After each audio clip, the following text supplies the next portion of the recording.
2 weeks ago, I made a decision that would unearth the darkest secret my family had ever harbored. My wife was visiting our daughter. I decided to surprise them both, to show up unannounced with flowers and the kind of spontaneous love that makes memories. But when I approached their door, a neighbor's urgent shout stopped me cold. Before I could process his words, police cars arrived. And in that moment, everything I believed about the people I loved shattered beyond recognition. Before we continue, please subscribe to the channel and tell us in the comments what time it is where you are right now. The interstate stretched endlessly before me, a ribbon of asphalt that seemed to stretch into infinity. I-4 had never felt this relentless, though I'd driven it countless times throughout my life. My fingers dug into the steering wheel, white-knuckled against the dark leather, betraying the anxiety coiling through my chest. The phone in the cup holder sat silent, its dark screen a constant rebuke. 3 days. In all our years together, Vivian had never gone 3 days without returning my calls. 3 days of unanswered text haunting me. 3 days of voicemails disappearing into an empty void. I glanced at the phone again, hoping against reason for something new, but finding only the same desperate messages I'd already left behind. That morning's voicemail sounded hollow even to my own ears. "Viv, I'm scared. Something doesn't feel right. Please call me back." The surprise visit had seemed brilliant yesterday. Drive to Orlando, show up with flowers and romance, take Vivian and our daughter Melissa out somewhere special. Make it a day she'd remember. But somewhere past mile marker 68, the romance of spontaneity curdled into something darker. The gift began to feel less like thoughtfulness and more like an emergency extraction. Exit signs counted down relentlessly. 40 miles to Orlando. 35. 30. My mind kept drifting backward, replaying the months before Vivian left. Melissa's phone calls had transformed in ways I couldn't quite articulate. The frequency hadn't changed. She'd always been conscientious about staying in touch, but the content had shifted into territory that made my stomach tighten. Every conversation eventually veered toward the same subject. Money. The roof was failing. Derek's contracting work had dried up. Could we help with the mortgage payment? The requests kept coming, growing bolder, more pointed. Then came the questions that left a metallic taste in my mouth. "Dad, have you and Mom thought about updating your will? With everything changing, you know?" I'd mentioned it to Vivian that evening. She'd been folding laundry, her movements deliberate and unhurried when I brought it up. She'd looked up, her expression peaceful despite my obvious concern. "She's our daughter, James," she'd said simply. "She's just struggling through a difficult time." We've been there before. I remembered. We had. But something about Melissa's tone felt different this time. Calculated. Predatory even. Or maybe I was simply paranoid. A man growing older, seeing threats in shadows where only ordinary family struggle existed. The exit appeared. I merged right, watching the highway give way to suburban sprawl. Strip malls and chain restaurants dissolved into residential streets lined with near-identical 2-story homes. Melissa's neighborhood emerged exactly as I remembered it. Manicured lawns with perfect symmetry. Basketball hoops standing sentinel in driveways. Minivans positioned at precise angles. Their house sat at the end of a cul-de-sac, the lawn freshly mowed, leaving parallel stripes like military formation. No newspapers cluttered the driveway. Nothing appeared disturbed. On the surface, everything looked perfectly normal. I killed the engine and sat in the silence. Maybe I'd catastrophized the whole thing. Maybe Vivian had dropped her phone in the pool. Maybe she'd left it at a restaurant. Maybe she'd simply gotten swept up in the joy of time with our daughter and forgotten to charge it. Simple explanations had to exist. They had to. I approached the front door on legs that felt heavier than they should. The concrete path beneath my shoes felt solid. Ordinary. I reached for the doorbell and pressed, hearing the chime reverberate through the house. I waited, counting the seconds, then pressed again. Silence answered. I tried the door handle. Locked. Cupping my hands against the front window, I peered into the living room beyond. Furniture sat exactly where I remembered it from our Christmas visit. No lights burning. No movement. No signs of life. I pulled out my phone and dialed Melissa's number. It rang 4 times before dropping to voicemail. her bright, recorded voice. "Hey, this is Melissa. I can't get to the phone right now, but leave a message and I'll get back to you super soon." I didn't leave a message. Instead, I called Derek. Same result. His voicemail was curt, businesslike. "Derek Mitchell, leave your name and number." The unease that had been building since Tampa crystallized into something sharper, more urgent. Where were they? Melissa knew I might visit. I'd mentioned it vaguely. She always answered her phone, always. "Excuse me." I spun around. A man hurried across the lawn from the neighboring house, moving with unmistakable purpose. Mid-40s, thinning hair, dressed in a polo shirt and khakis. His expression carried an urgency that seemed out of place on this quiet suburban afternoon. "Are you family?" he called, slightly breathless. "Are you Vivian's husband?" The question hit me like a punch. How did this stranger know my wife's name?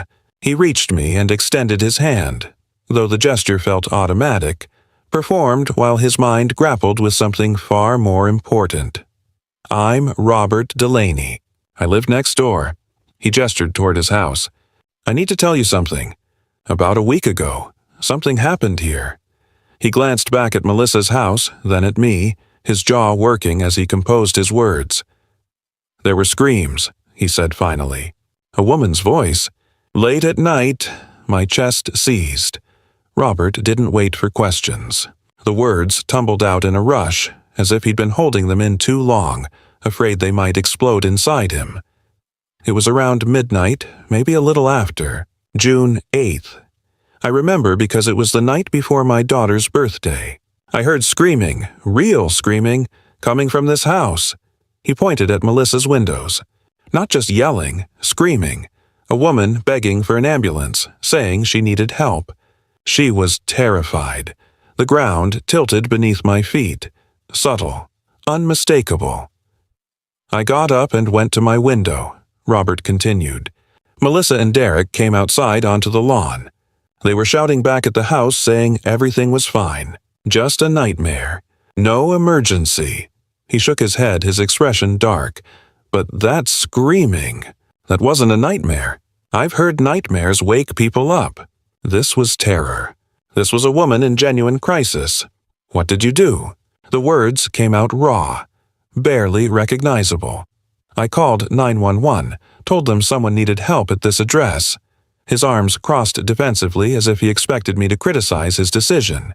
Melissa and Derek saw me on the phone through the window and started waving at me to stop, but I'd already made the call. And then? The paramedics arrived maybe 10 minutes later. They went inside with Melissa and Derek. When they came back out, they had a woman on a stretcher. He paused, letting the weight of his next words settle. She could barely lift her head. It was Vivian. The world narrowed to a single point, Robert's face, his mouth forming words that couldn't possibly be real. She was barely conscious, he said. The paramedics were working fast, checking her vitals, asking careful questions. Your daughter and her husband just stood there, watching. They didn't get in the ambulance, didn't even follow it to the hospital. They went back inside, and the next morning, both their cars were gone. I stared at my hands. They were shaking. Which hospital? My voice didn't sound like my own. I don't know. Robert faltered. I assumed family would handle it, that someone would contact you. I pulled out my phone, dialed Melissa again. Voicemail. Derek. Voicemail. Then I called emergency services, forcing my voice steady as I identified myself and asked about ambulance calls to this address a week prior. The dispatcher put me on hold. Incongruously cheerful music played. Robert stood watching me, his concern deepening now that he'd said everything out loud. Emergency services. How can I help you? I'm calling about an ambulance dispatched to 847 Meadowbrook Lane on June 8th, I said. The patient was my wife, Vivian. I need to know which hospital she was taken to.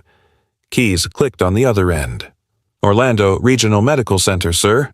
The call came in at 12:43 a.m. Thank you. I hung up and immediately dialed the hospital. 3 transfers. 3 different voices asking me to hold. Finally, a nurse in the ICU with a tired, professional tone. Vivian Morgan was admitted June 8th. Serious condition, but stable as of yesterday. What happened to her? I can't provide details over the phone, sir. You'll need to come in person. Are you family? I'm her husband.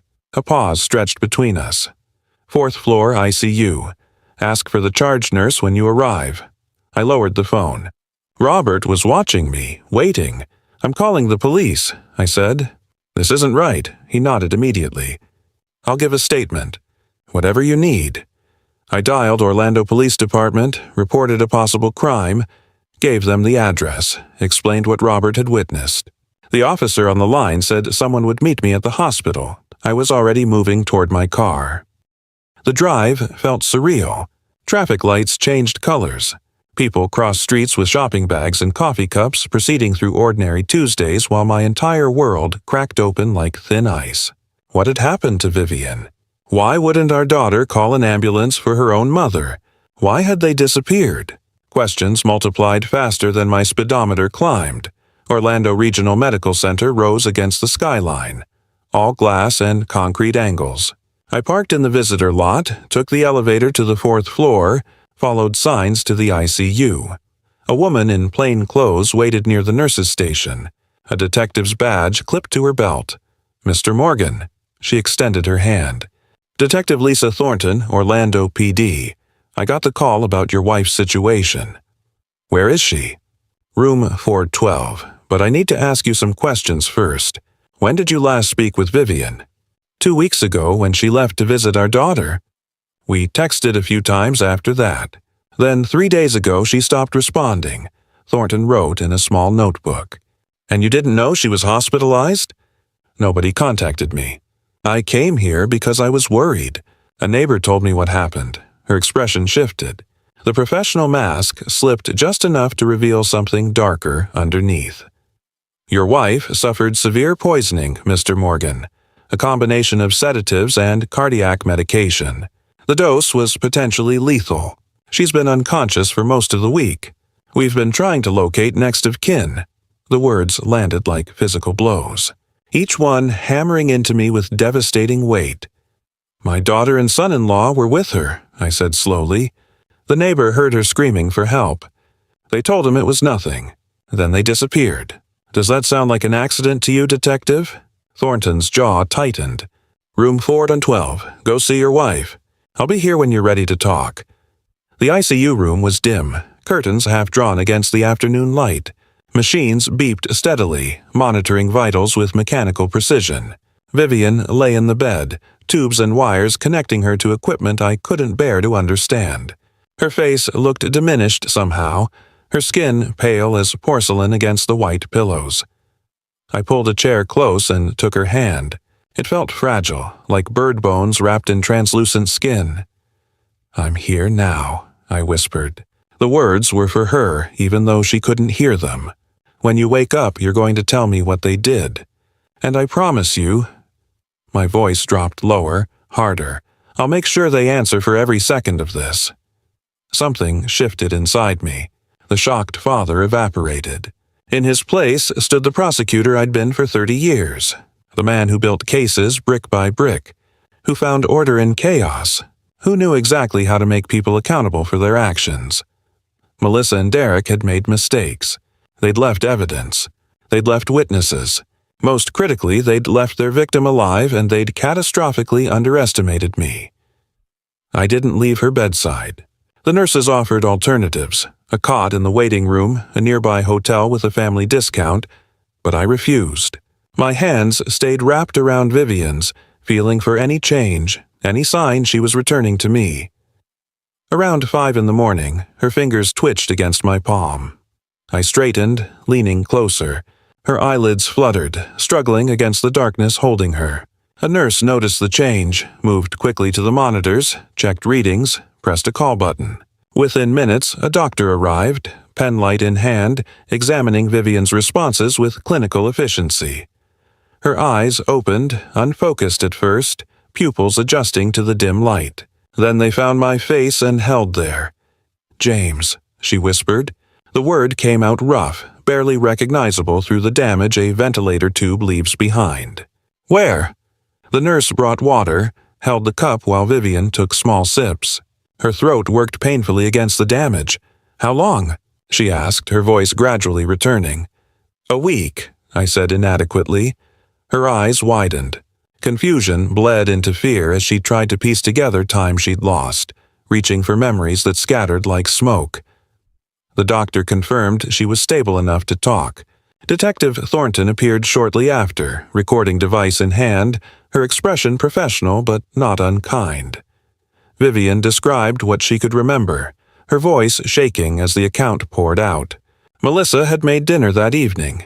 Nothing elaborate. Pasta with vegetables, garlic bread. About an hour after eating, something went catastrophically wrong. Dizziness first, then nausea. Then her heart racing so fast she couldn't catch her breath. The room spun. Her chest felt like it was being crushed from the inside. "I asked Melissa to call an ambulance," Vivian said, staring at her hands as though they belonged to someone else. "She said no. Said it was just food poisoning, that I'd feel better if I lay down. But it got worse. Everything was spinning, and the pain in my chest was unbearable. I thought—" She stopped, swallowed hard. I begged her. I said, "Melissa, please. Something's wrong with my heart." She just looked at Derek. Her voice dropped to barely a whisper, and he stood in front of the door. He wouldn't let me leave the room. I was trapped with him, dying, and he blocked my escape. I sat motionless, absorbing each word like a blow. The betrayal was almost too massive to comprehend. I screamed for help, Vivian continued. I thought maybe someone outside would hear me. Then everything went dark. I remember a voice through the window, someone calling out, but after that, nothing. "Just waking up here." Detective Thornton stopped the recording, gave Vivian a moment before speaking. "The toxicology shows levels of zolpidem and digoxin that would kill most people your age. Mrs. Morgan, someone with medical knowledge would understand exactly what this combination does. This wasn't accidental. What are those?" Vivian asked, though her face suggested she didn't really want to know. "Sleeping medication and cardiac medication," Thornton said quietly. "Neither was prescribed to you. Do you know if Melissa or Derek had access to those drugs? There were pill bottles in their bathroom. I saw them when I first arrived. Derek mentioned something about anxiety and trouble sleeping, but I didn't pay much attention at the time." The detective made notes, asked follow-up questions, established timeline details that would matter in court. I listened, building my own mental file. Every fact, every inconsistency, every piece that would eventually fit into the architecture of a prosecution. I'd built dozens of cases during my career. I knew exactly what this one looked like. "I need to conduct interviews," Thornton said eventually. "Melissa and Derek just returned to their Orlando home. Apparently, they took a trip." The temperature in the room seemed to plummet. "I'm coming with you," I said, already standing. "Mr. Morgan, this is official police business, and given your relationship to the victim and the suspects, you can't be present during questioning. They're not suspects. They're criminals who tried to murder my wife." Thornton's expression softened. "Which is exactly why you can't be there. I understand your frustration, but we need to do this right." Let me handle it. She was correct, and I knew it. Decades in the prosecutor's office had taught me the importance of clean investigations, untainted evidence. I sat back down, forced myself to wait. Hours passed. Vivian drifted in and out of sleep, exhausted by the effort of consciousness. I held her hand, watched machines track her vital signs, and tried not to imagine Derek standing in front of that door while she begged for her life. Detective Thornton returned late afternoon. Her expression told me everything before she spoke. "They admit Vivian was sick that night," she said, pulling up a chair. "But their story is that she took the pills herself. Said she couldn't sleep, was stressed about family finances. They claimed they were about to call an ambulance when your neighbor interfered. They left for the Bahamas the next day because the trip was supposedly pre-planned and they didn't realize how serious the situation was." "That's a lie." Vivian's voice was stronger now, but trembling with rage. "I believe you," Thornton said. "But their story is coordinated, rehearsed. A defense attorney could argue the poisoning affected your memory. Right now, it's your word against theirs. We need more." After she left, I sat in silence. 30 years in the prosecutor's office had prepared me for this moment, though I'd never imagined applying that knowledge to my own blood. Investigations take months. Evidence is circumstantial. Even if charges are filed, conviction isn't guaranteed. Meanwhile, Melissa and Derek would walk free, acting innocent, spreading their version to anyone who'd listen. I looked at Vivian, frail and traumatized in the hospital bed. Then I pulled out my phone and scrolled through contacts until I found a name I hadn't called in years. Marcus Webb, private investigator who'd worked dozens of cases with me during my prosecutor years. The man who dug up financial records and hidden connections that transformed circumstantial cases into convictions. I pressed dial. Marcus, it's James Morgan. I need your help with something. It's personal. The coffee shop in Tampa was nearly empty that Thursday morning. Marcus Webb sat across from me, 3 file folders spread between our cups. His expression grim as he walked me through what he'd found in just 2 days. Your daughter made 47 calls to creditors in the past 3 months, he said, sliding the first folder forward. Collection agencies, credit card companies, mortgage servicers. Every account is past due, most by 60 days or more. I opened the folder. Phone records, bank statements, credit reports, the financial debris of a life in freefall. Derek owed money everywhere, Marcus continued. Online gambling sites, sports betting, poker rooms in Orlando and Miami. The numbers keep climbing. $85,000 in credit card debt. Another $120,000 in gambling losses across various platforms. Their mortgage is 2 months overdue. Foreclosure proceedings started last week. He paused, letting me absorb the full weight of the financial catastrophe. And Melissa knew all this? I asked, though I already suspected the answer. She called your estate attorney 4 weeks before the poisoning, asked about probate timelines. What happens when someone dies intestate versus with a will? Whether adult children automatically inherit. Marcus paused for impact. That's not curiosity, James. That's planning. I closed the folder. The pieces fell into a pattern I recognized from dozens of prosecutions. Financial desperation plus opportunity equals motive. But knowing it and proving it in court were entirely different challenges. From the coffee shop, I drove to James Harrison's office downtown. Harrison had been my go-to attorney for complex cases requiring civil litigation expertise. The kind of lawyer who understood how to apply pressure from multiple angles. His office overlooked Tampa Bay, floor-to-ceiling windows framing sailboats drifting across blue water. Harrison sat behind his desk reading Marcus's report with the focused intensity that had made him wealthy. Criminal court requires proof beyond reasonable doubt, he said finally. The DA might struggle with that given the coordinated alibi and Vivian's memory gaps. But civil court, preponderance of evidence is only 51%. We can prove this on civil grounds even if criminal charges fail.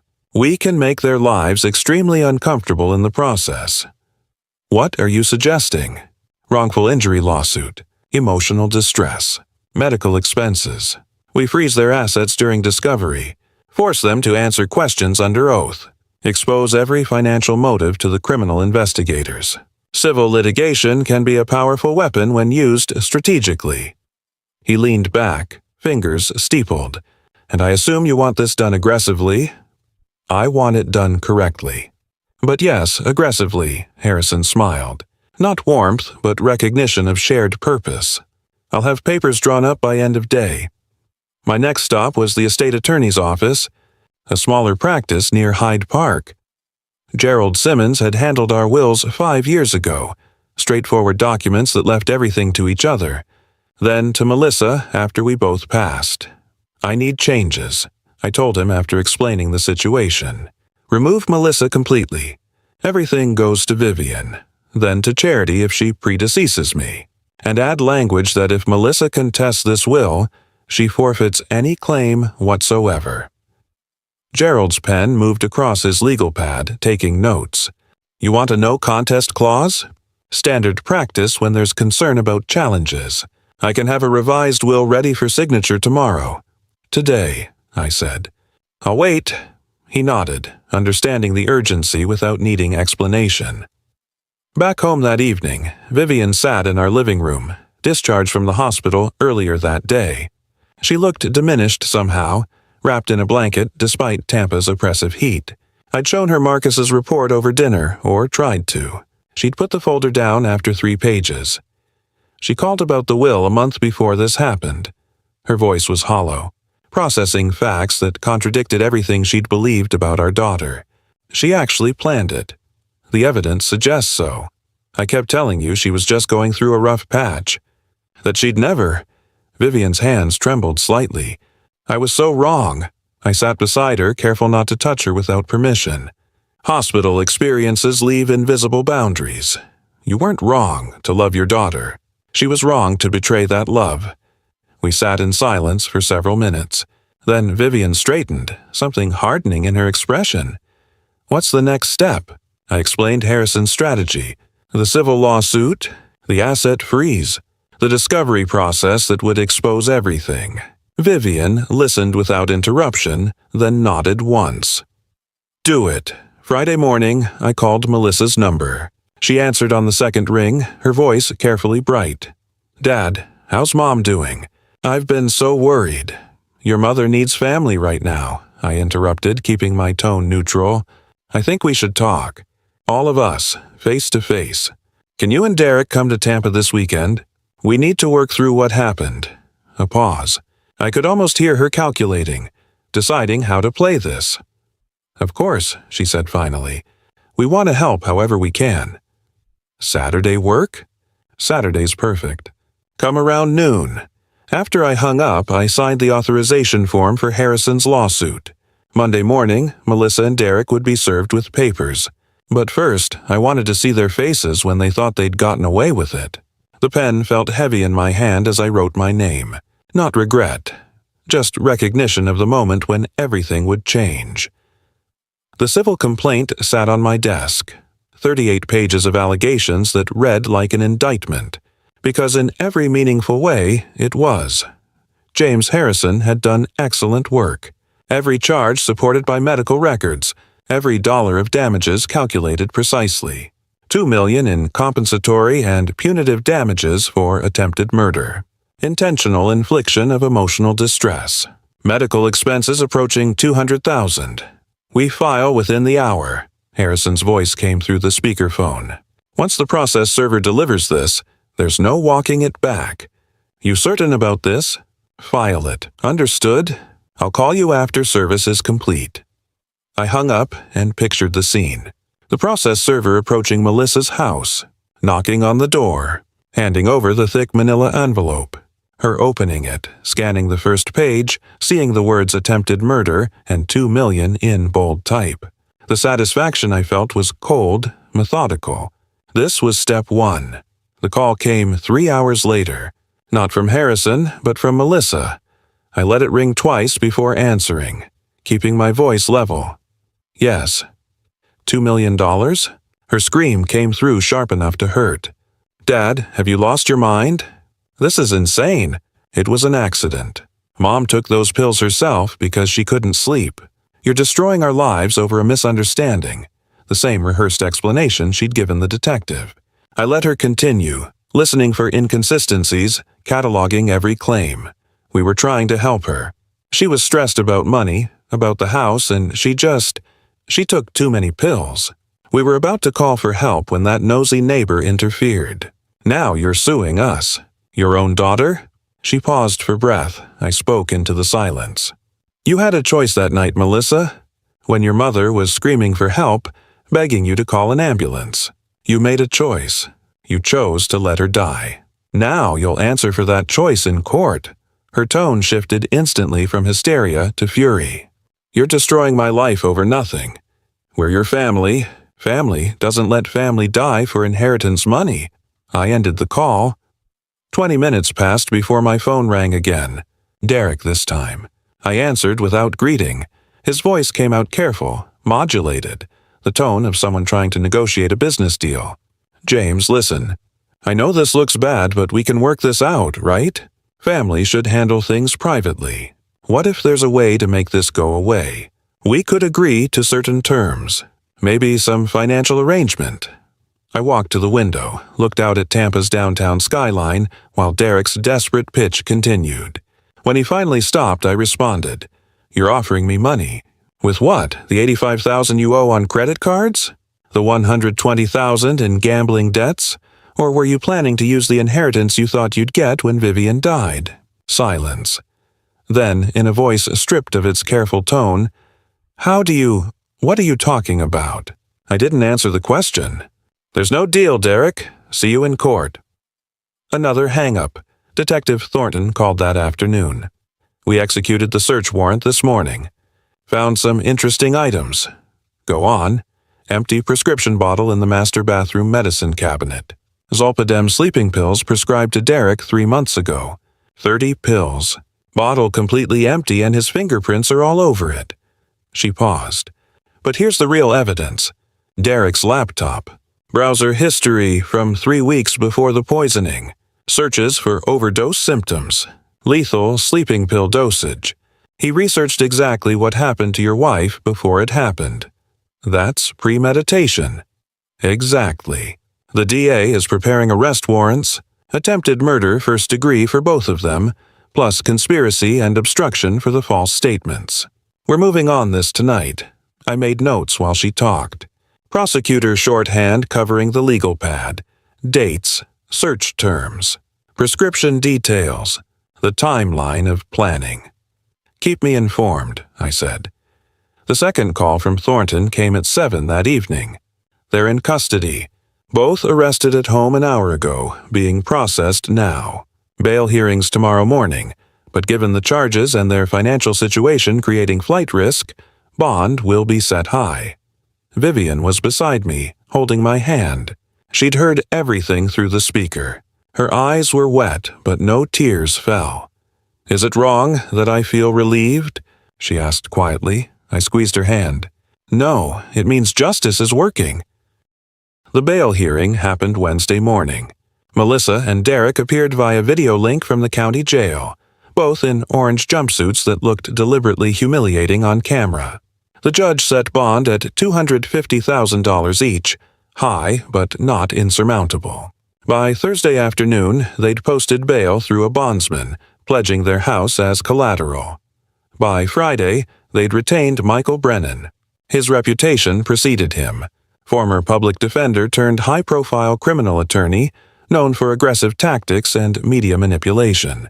His strategy became clear within hours of taking the case. The Tampa Tribune ran the story on Saturday morning. Front page below the fold. Father sues daughter for $2 million after alleged poisoning. Defense claims tragic accident.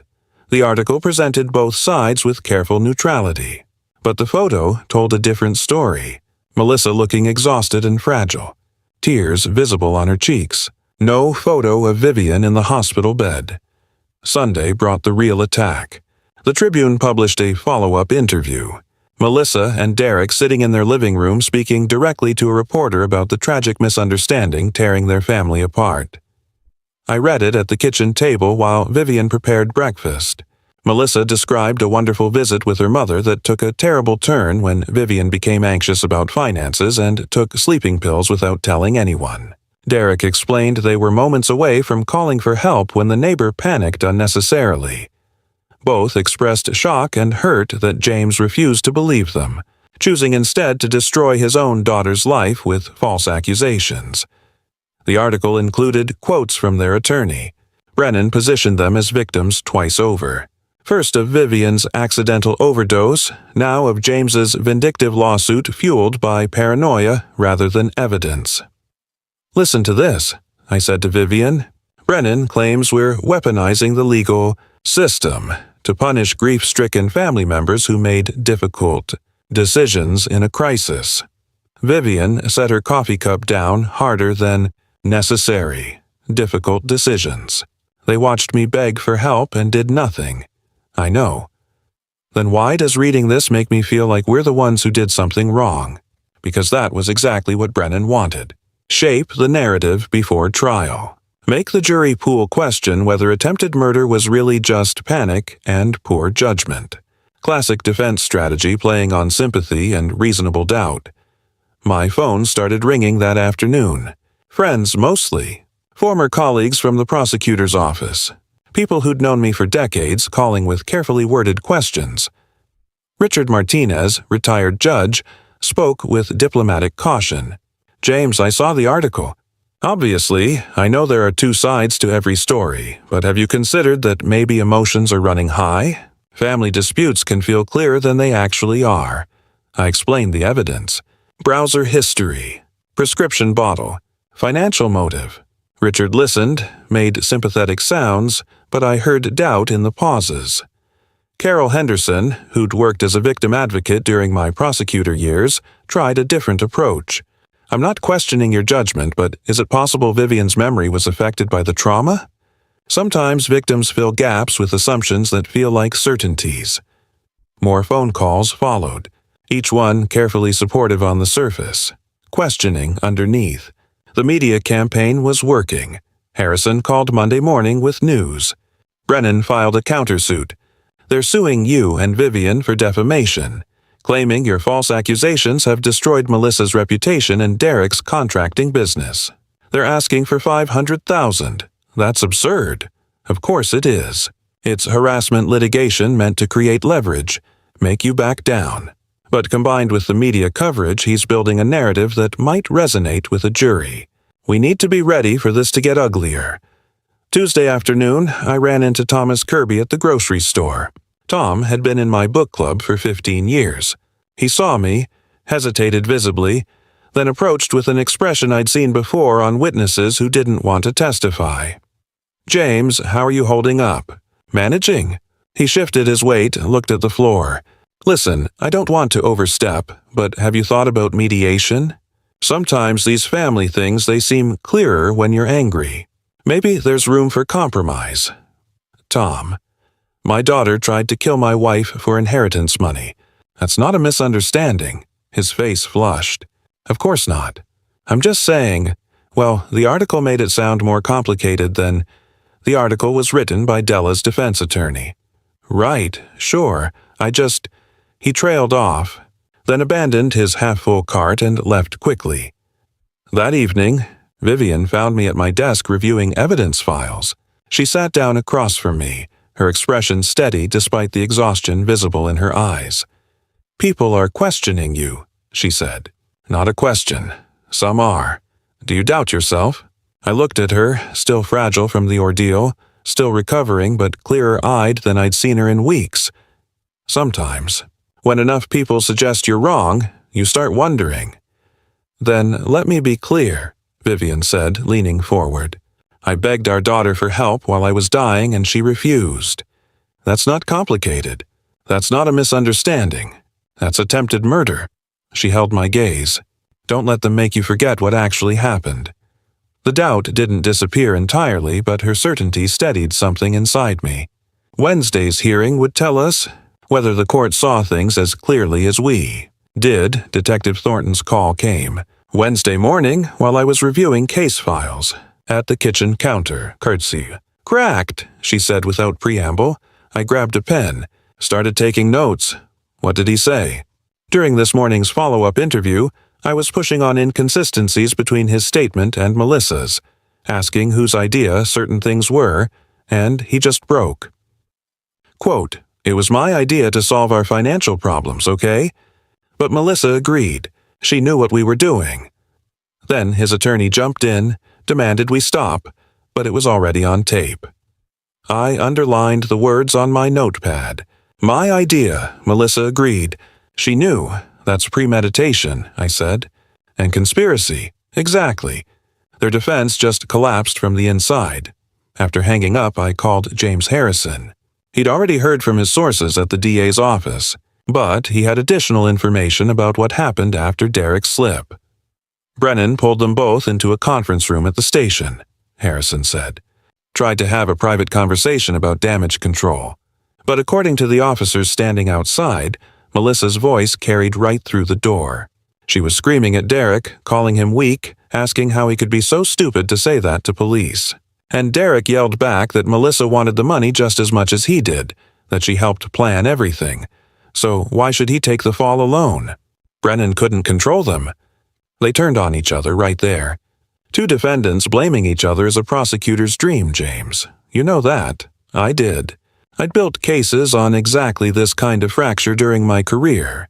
Pressure defendants until loyalty gives way to self-preservation. It always worked. Harrison called again that afternoon with a proposal. The DA's office wants to make a tactical move. They'll extend an offer to Derek through his attorney. Reduced charges in exchange for full testimony against Melissa. Conspiracy instead of attempted murder. 8 to 10 years instead of 15 to 20. Derek is the weak point, I said, thinking through the strategy. He's already cracking. Terrified. His gambling addiction, his pattern of poor decisions under pressure. He'll take the deal, but we need your authorization to coordinate with the DA. I walked to the study window, looked out at Tampa's afternoon light. Using Derek to convict Melissa felt calculated, manipulative. But then I remembered Vivian's account. Derek standing in front of the door while she begged for help, blocking her escape. The methodical cruelty of that moment. Make the offer, I said. The offer reached Derek the next morning. Harrison reported that Derek was seriously considering it despite Brennan's advice to fight at trial.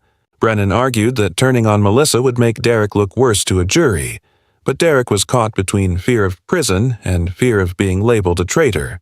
He asked for 48 hours to decide. While Derek deliberated, Melissa made her own move.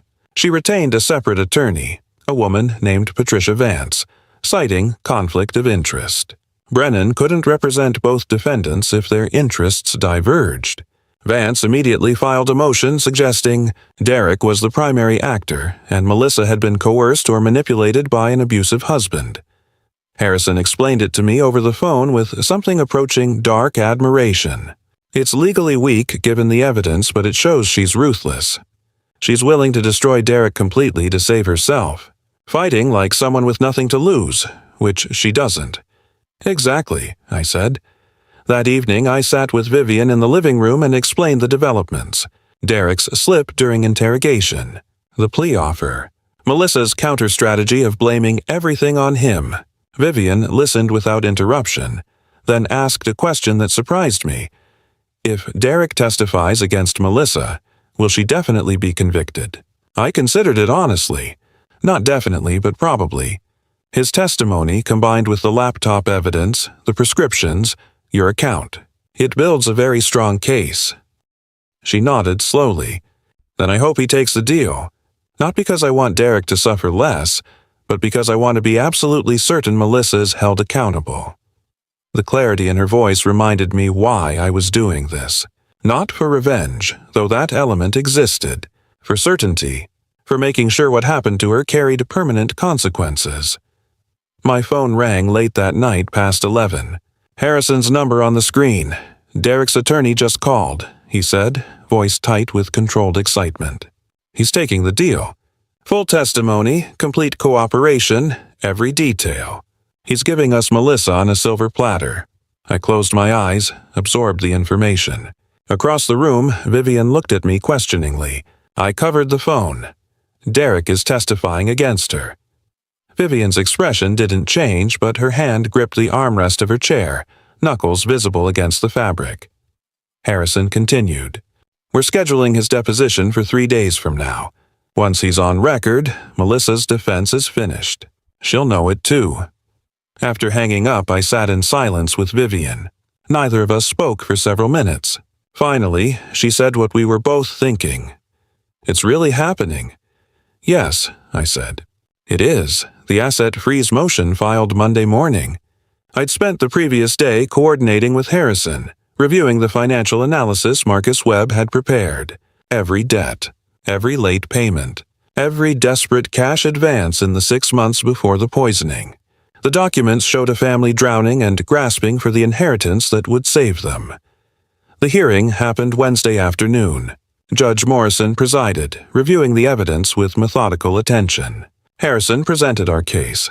$250,000 in combined debts. Foreclosure proceedings initiated. Melissa's call to the estate attorney 4 weeks before the poisoning. The pattern was undeniable.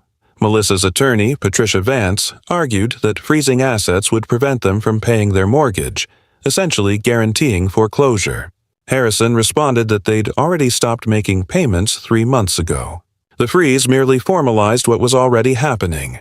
Judge Morrison granted the motion. All bank accounts frozen. No property transfers permitted. The house they'd pledged for bail was now untouchable, locked in legal limbo. They're financially paralyzed, Harrison told me afterward. Can't sell, can't borrow, can't access savings. Everything they have is frozen until the civil case resolves. Derek's deposition was scheduled for Friday. I didn't attend. Harrison advised against it, said my presence might complicate things. Instead, I waited at home while Harrison and the DA's assistant handled it. He called me Friday evening with the summary.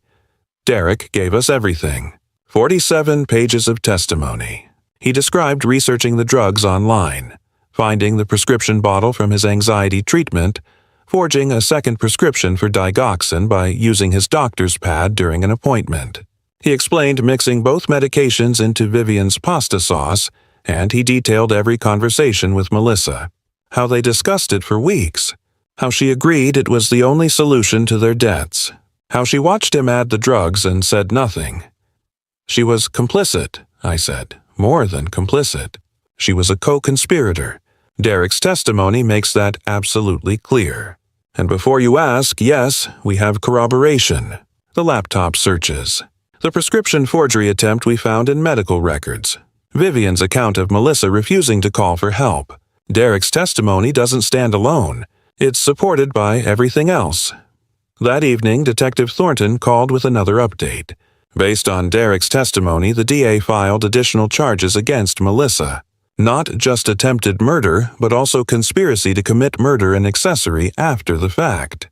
An arrest warrant was issued Friday night. Melissa was taken into custody Saturday morning. This time, bail was denied. Sunday brought an unexpected development. An email from Patricia Vance arrived in my inbox. Subject line, confidential settlement discussion. I read it standing at my desk. Vance wrote on Melissa's behalf, suggesting that perhaps there was room for resolution short of trial. Melissa was willing to plead to lesser charges, maybe reckless endangerment instead of attempted murder. In exchange, we dropped the civil lawsuit. She emphasized that Melissa was still my daughter, that families should find ways to heal rather than destroy each other. I stared at the screen for 30 seconds. Then I deleted the email. Vivian found me there a few minutes later. What was that about? Melissa's attorney suggesting we accept a plea deal and drop the lawsuit. What did you tell her? Nothing. I deleted it. Vivian sat down across from me. Good, don't let her pretend this can be negotiated away. She tried to kill me for money. That's not something you compromise on. Monday morning, I forwarded a screenshot of the deleted email to James Harrison with a simple message. No deals, no compromise. We proceed to trial on all charges, Harrison responded immediately. Understood. I'll communicate that to the DA's office. Melissa's attorney will get the message. The civil lawsuit continued its parallel track with the asset freeze in place and Melissa facing upgraded criminal charges.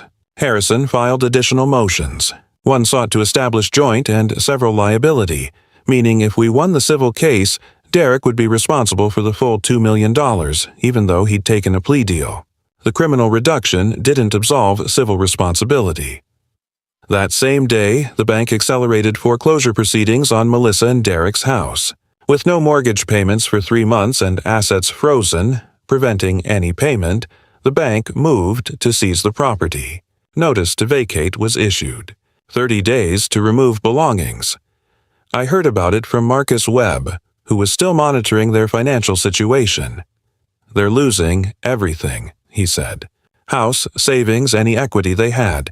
The civil judgment will attach to anything that's left, which at this point is basically nothing. They gambled everything and lost. Yes, I said, not with satisfaction, just mechanical observation of consequences. The following week moved quickly.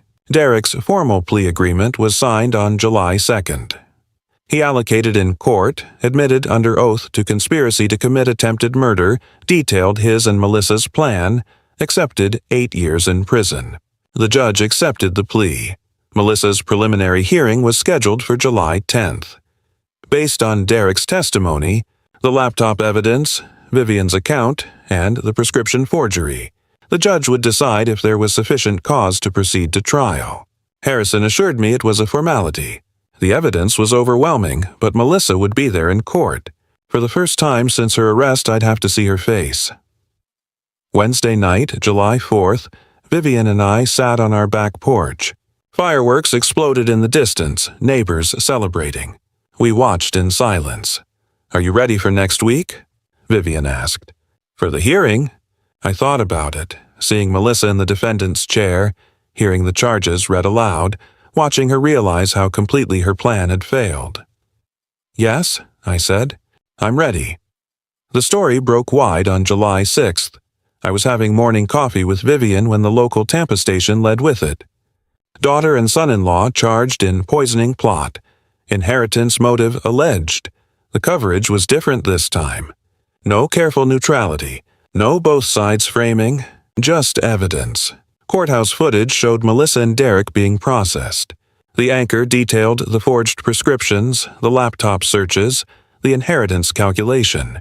A legal expert appeared, grave-faced, calling it one of the most cold-blooded cases in recent Florida history. My phone started buzzing. People I hadn't heard from in weeks. The same friends who'd questioned my judgment after Brennan's media campaign. Now they were calling to apologize, to express shock, to say they had no idea the evidence was so damning. I didn't answer most of them. Marcus Webb called mid-morning with updates on Melissa and Derek's professional situations.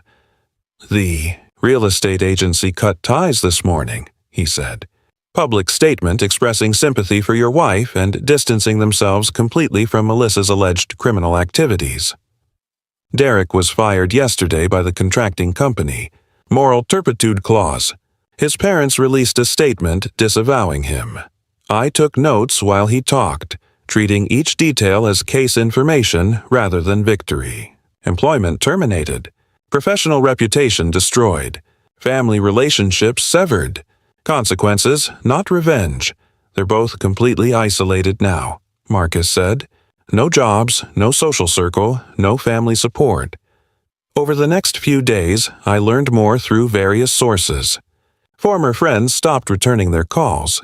Neighbors avoided them in public. The statement from Derek's parents was particularly cold.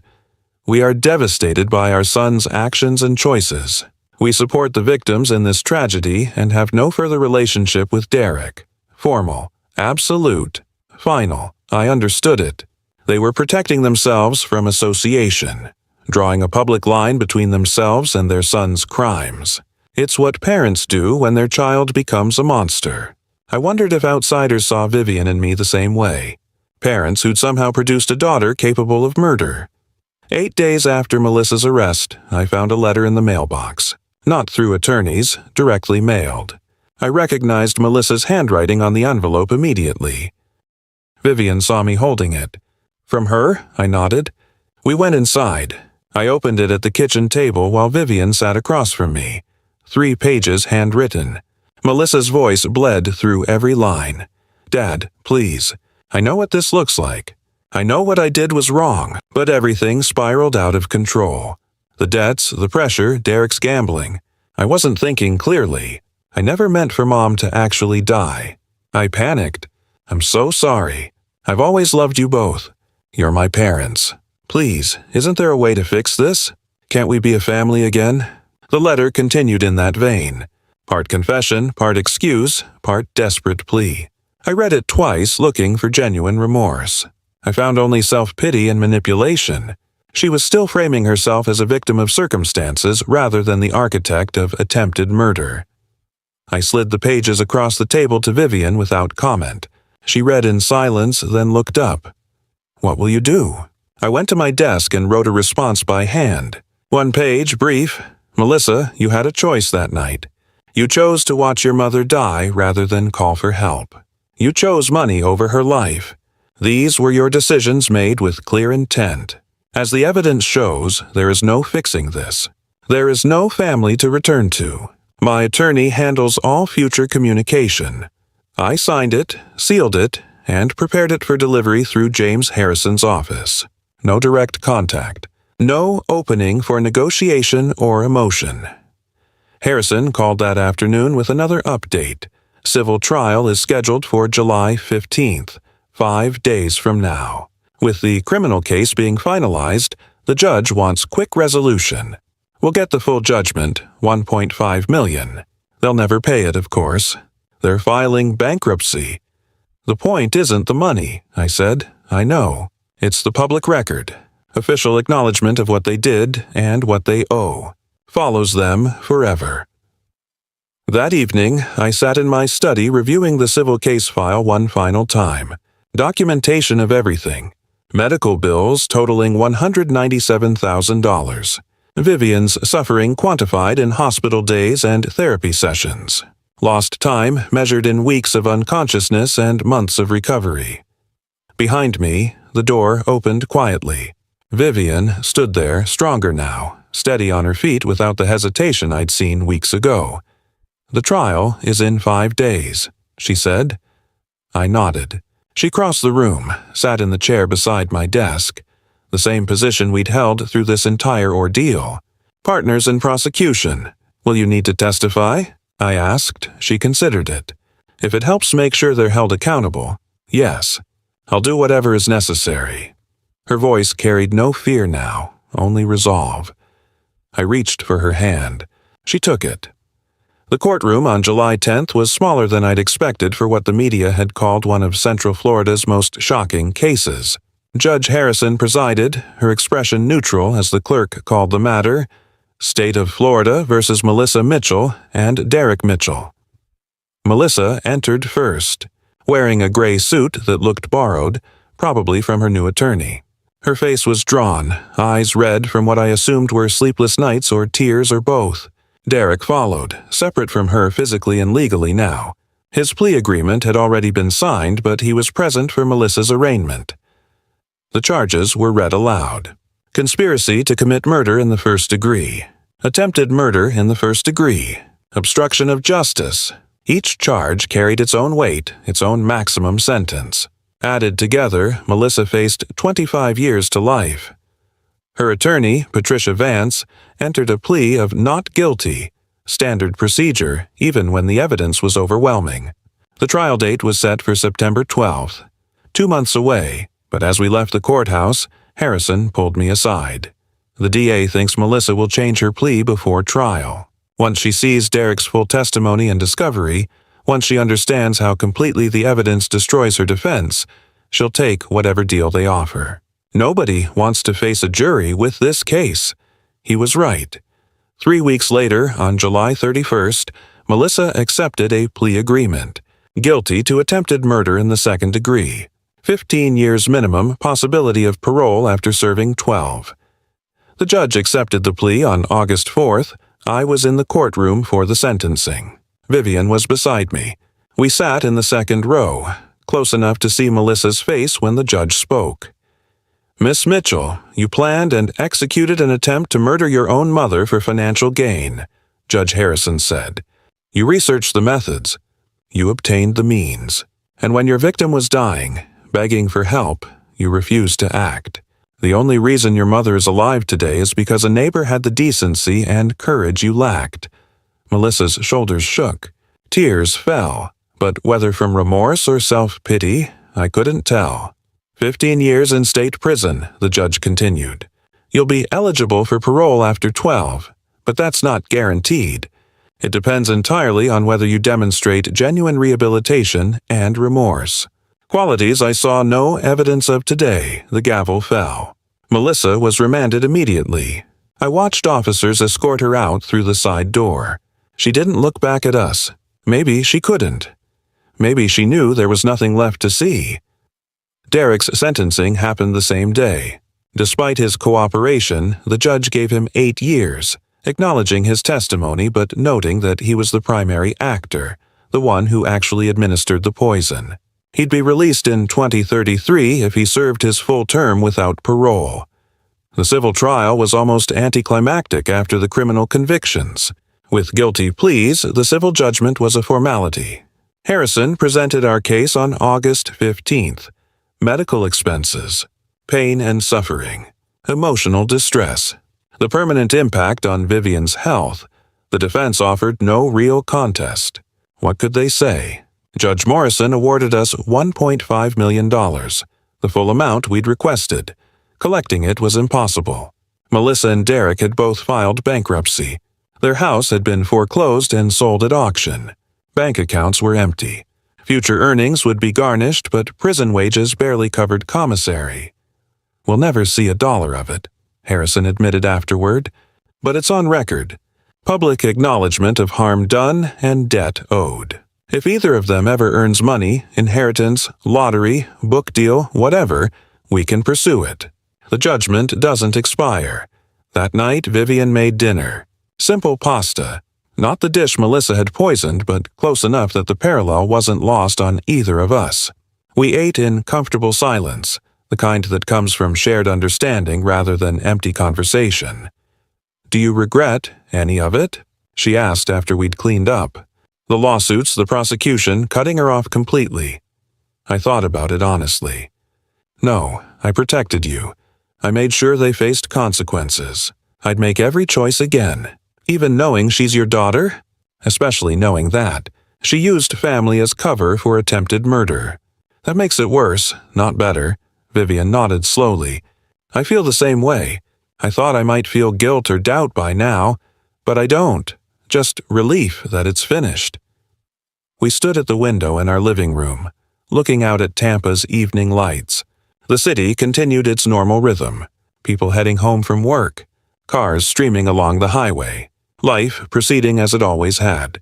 But for us, everything had changed. Not in obvious ways. We still lived in the same house, still had the same daily routines, but the foundation underneath had shifted. We'd faced something most people never encounter. Betrayal from within the family. An attempt on life from someone who should have protected it. And we'd survived. More than survived. We'd ensured accountability, built protections, created consequences. The inheritance Melissa had tried to murder for would never touch her hands. Our wills now directed everything to charity. The house she'd counted on inheriting would benefit strangers instead. Was it worth it? Vivian asked quietly. Everything we lost? We didn't lose everything, I said. We lost a daughter who was willing to kill you. That's not a loss. That's removal of a threat. She leaned against me. I suppose you're right. August turned to September. Life resumed its patterns. Vivian continued physical therapy, regaining strength she'd lost during the hospitalization. I returned to occasional consulting work, helping young prosecutors with complex cases. We had dinner with friends who'd stood by us through everything. The media moved on to other stories. Melissa and Derek became footnotes, cautionary tales about greed and family betrayal, but no longer headlines. Sometimes I thought about the daughter I'd raised, the child who'd sat on my shoulders at the beach, who'd called me for advice, who'd once been someone I trusted completely. That person was gone, had been gone for a long time, probably. I'd just been too close to see it. What remained was a woman in prison serving 15 years for attempting to murder her mother. That was the truth of what she'd become. Accepting it wasn't easy, but it was necessary. One evening in mid-September, Vivian and I stood at the same window where we'd stood after the civil trial. The view hadn't changed. The city lights still spread below us, indifferent to our story. "Do you think about her?"